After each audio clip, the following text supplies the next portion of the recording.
কোরআন এবং হাদিসের তথা ইসলামের সকল নির্দেশনাগুলো মোট দুই প্রকার। কোরআন এবং সুন্নাহ আমাদেরকে যতগুলো নির্দেশনা দিয়েছে, যতগুলো অ্যাডভাইস দিয়েছে, এগুলো সব দুই প্রকার।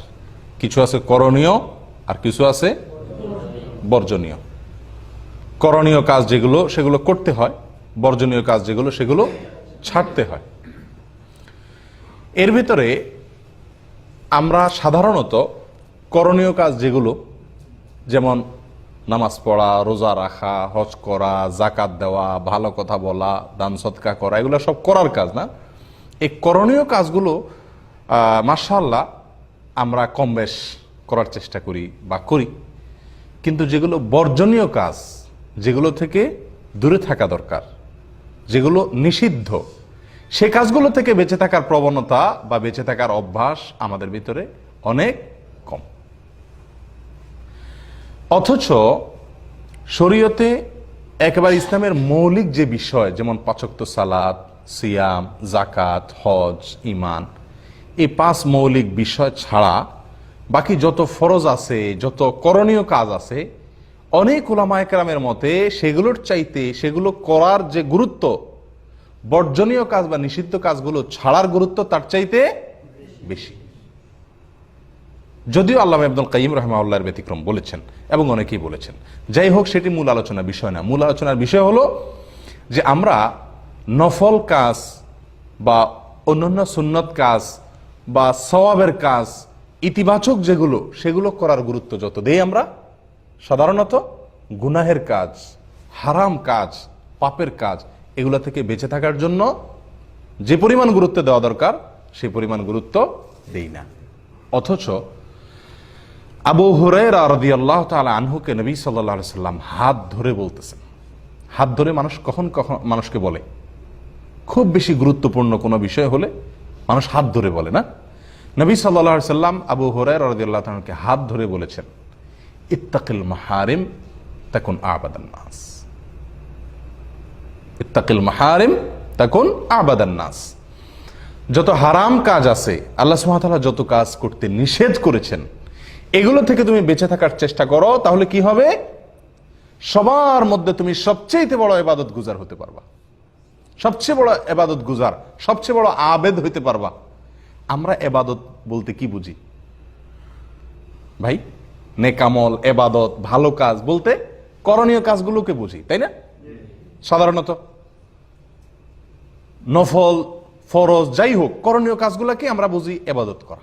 একটা লোক সমাজে যখন মাশাআল্লাহ দায় রাখছে, লম্বা জুব্বা পরছে, মসজিদে আসছে, সবার আগে আসে, দেরিতে বাইর হয়, ঘন ঘন নফল নামাজ পড়ে, লম্বা লম্বা নফল নামাজ পড়ে মাশাআল্লাহ, তারপরে আপনার দান সদকা করে, নফল রোজা রাখে, ভালো কথা বলে, এসব ভালো কাজ না? এই লোকটাকে আমরা সমাজে বলি কি? লোকটা অনেক বড় পরহেজগার মানুষ, ইবাদত গুজার মানুষ। সন্দেহ নাই সে যে কাজগুলো করছে এগুলো ভালো, কিন্তু একজন মানুষের বড় ইবাদত গুজার, বড় মুত্তাকি, বড় পরহেজগার, বড় ভালো মানুষ হওয়াটা নির্ভর করে বেশিরভাগ কিসের উপরে? খারাপ কাজ থেকে বেঁচে থাকার উপর। আর সেটা কিন্তু সাধারণত কি করা যায় না, দেখা যায় কম, দেখা যায় কিন্তু কম দেখা যায়। আবু হুরায়রা রাদিয়াল্লাহু তাআলা হাদিস আপনি লক্ষ্য করুন, নবী সাল্লাল্লাহু আলাইহি ওয়াসাল্লাম কি বলছেন? তুমি হারাম কাজগুলো থেকে বেঁচে থাকো, তাহলেই তুমি সবচেয়ে বড় ইবাদত গুজার হতে পারবা। আবাদান নাস, মানুষের মধ্যে সবচেয়ে বড় আবাদ হতে পারবা তুমি যদি হারাম কাজ থেকে বেঁচে থাকো। প্রিয় ভাই বোনেরা, আজ হারামের জোয়ার চলছে।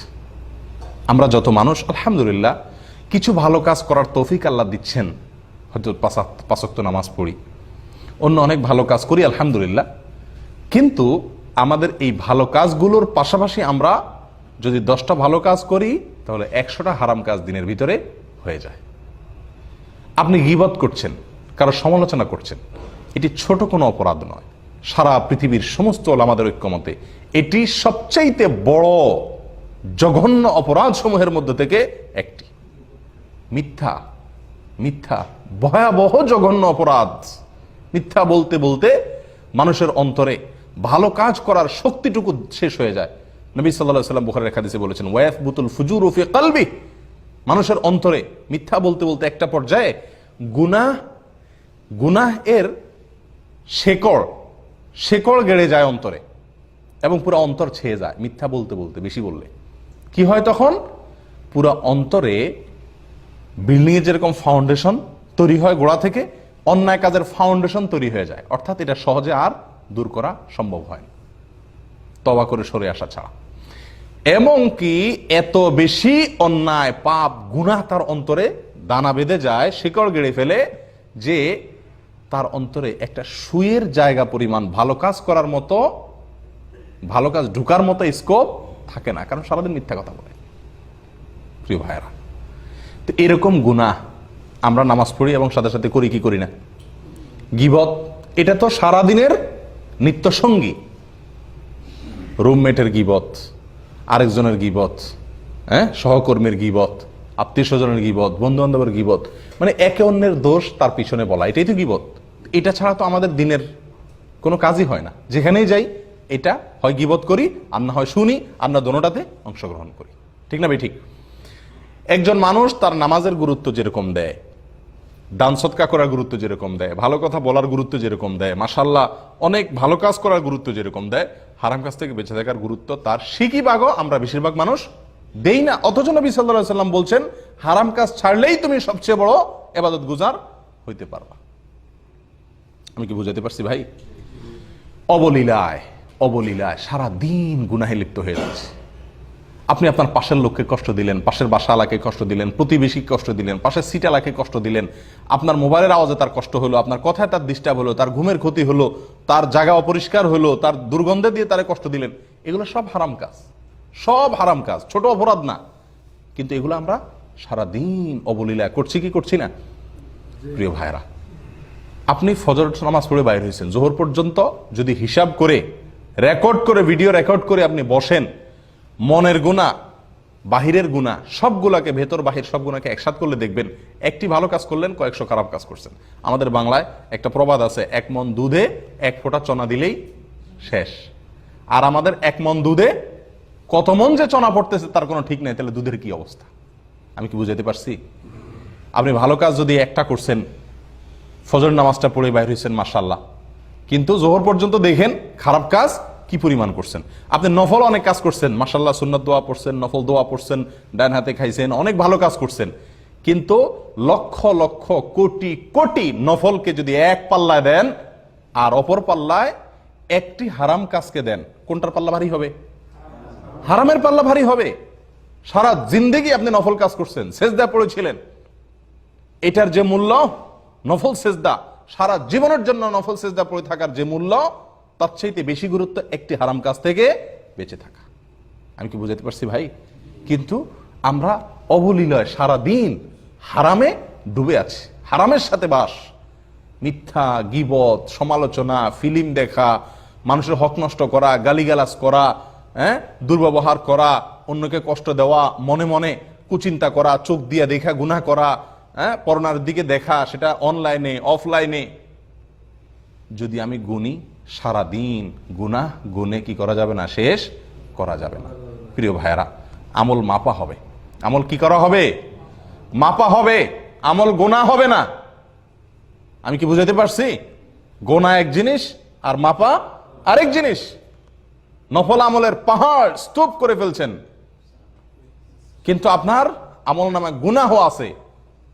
মাপা হবে, আর মাপলে গুনাহ থেকে বাঁচার, আল্লাহর ভয়ে, আল্লাহর ভয়ে হারাম থেকে সরে আসার, হারামের দিকে না দেখার, হারামের ব্যাপারে মুখটা বন্ধ করার যেই সওয়াব, তার যে বিনিময়, ওয়াল্লাহি লক্ষ লক্ষ কোটি কোটি টাকা আল্লাহর রাস্তায় দান করার, নফল দান করার, নফল সদকা করার, নফল লক্ষ লক্ষ বার রোজা রাখার, নফল লক্ষ লক্ষ বার তাসবিহ তাহলিল এবং দোয়া দরুদ পড়ার যে গুরুত্ব, তার যে মর্যাদা আপনি অর্জন করবেন। একটি বার হারাম থেকে করতে পারেন, হারাম কাজটা করলেন না, আল্লাহর ভয়ে সরে আসলেন, এর যে মর্যাদা ওই লক্ষ লক্ষ কোটি কোটি দান, নফল সদকা, নফল রোজা, নফল তাসবিহ এর চাইতে বেশি উত্তম।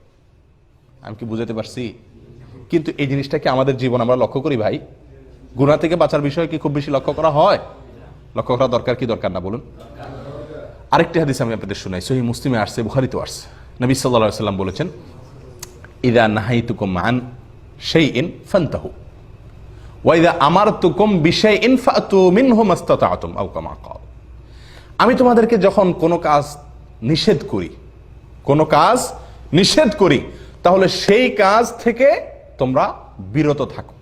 নবী সাল্লাল্লাহু আলাইহি ওয়াসাল্লামের ভাষাটা লক্ষ্য করেন, সেই কাজ থেকে তোমরা কি থাকো? বিরত থাকো। হার্ড ব্রেক, ডাইরেক্ট নিষেধ, সোজা কথা একটাই, কোনো স্কোপ নাই, ছাড় নাই, কথার ভিতরে কোনো দুর্বলতা নাই, একেবারে স্ট্রং কথা, পরিষ্কার নির্দেশনা। নিষেধ, যেসব বিষয়গুলো থেকে নিষেধ করেছি সেগুলো থেকে বিরত থাকো, সোজা, নো এন্ট্রি। কথা বুঝে আসছে? ওয়াইদা আমারতুকুম বিশাইইন ফাতু মিনহু মাস্তাতাতুম।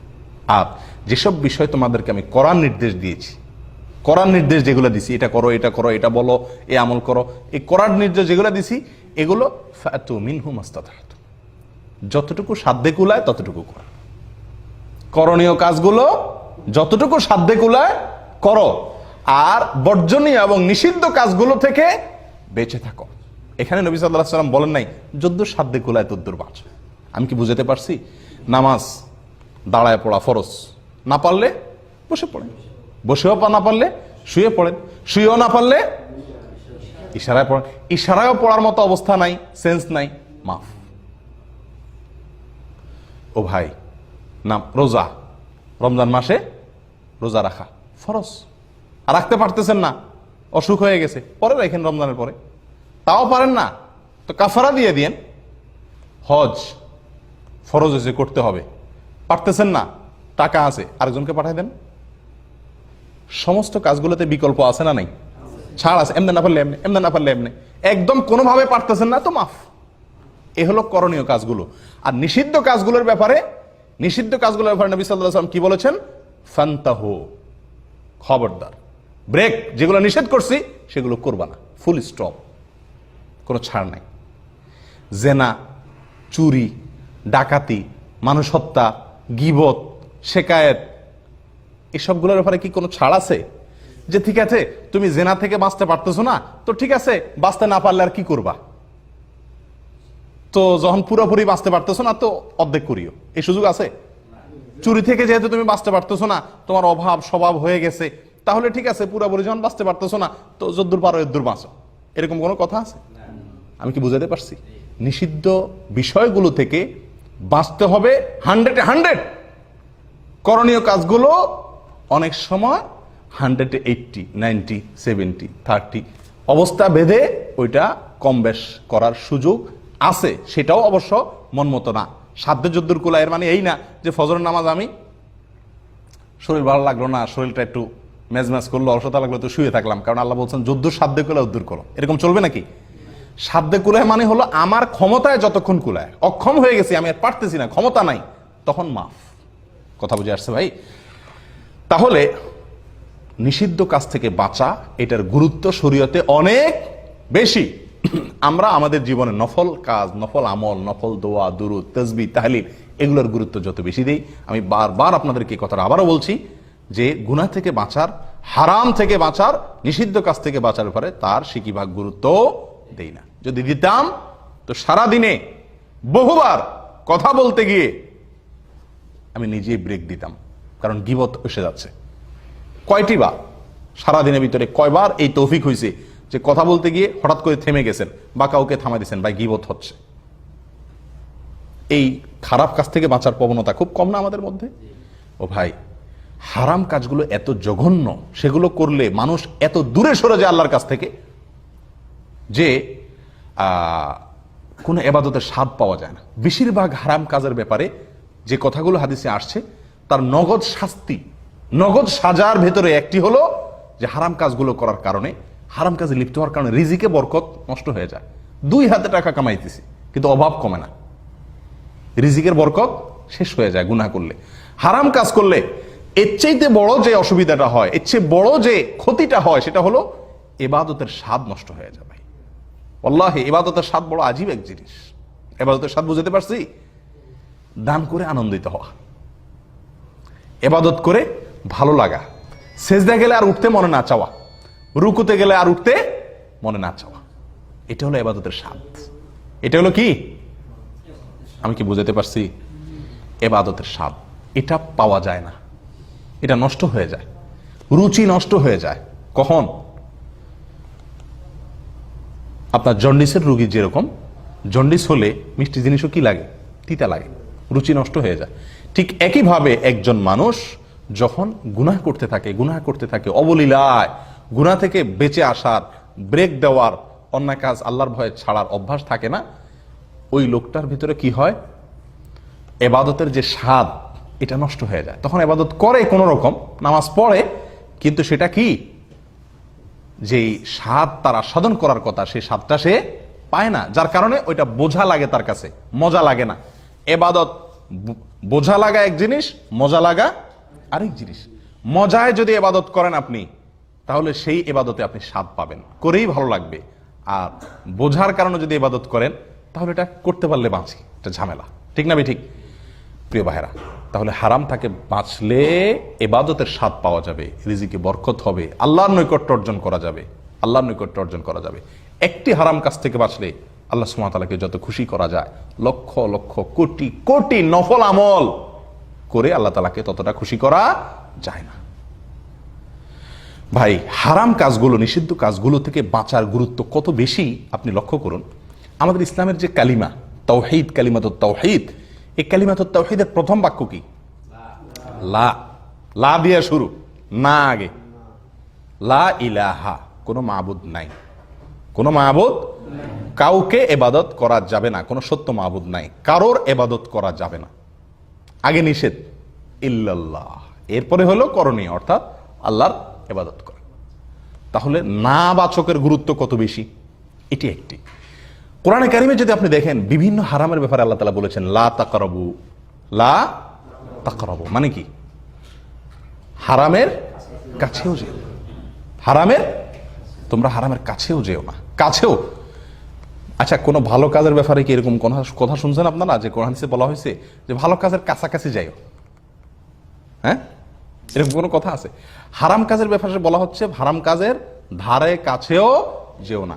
করা তো নিষেধ, কাছাকাছিও যাওয়া নিষেধ। কেন? কারণ কাছাকাছি গেলেই হয়তো কি হয়ে যেতে পারে, ওই কাজটা ঘটে যেতে পারে। তাহলে এখান থেকে হারাম থেকে বাঁচার গুরুত্ব বোঝা যায় কি যায় না ভাই? তাহলে আজ থেকে আমরা নিয়ত করতে পারি কিনা যে প্রতিদিন আমি লিস্টই করে নেব, লিখিত তালিকা করে নেব যে আমার কোন কোন হারাম কাজগুলো বেশি হয়। যেমন আমি মিথ্যা বলি, আমার গীবত হয়, আমি মানুষকে গালিগালাজ করি, আমি রাগারাই করি, আমি ঝগড়াঝাটি করি, অন্যকে কষ্ট দেই, রুমমেটকে কষ্ট দেই, পাশের লোককে কষ্ট দেই, প্রতিবেশীকে কষ্ট দেই, স্ত্রীকে কষ্ট দেই, বাবা মাকে কষ্ট দেই। সোজা কথা, ইনকামের ভিতরে আমার 2 নম্বরই আছে, হালাল ইনকাম করি না, মানুষের হক মারি, 1 রিয়াল হোক, 8 আনা হোক, 2 রিয়াল হোক, 2 টাকা 10 টাকা হোক।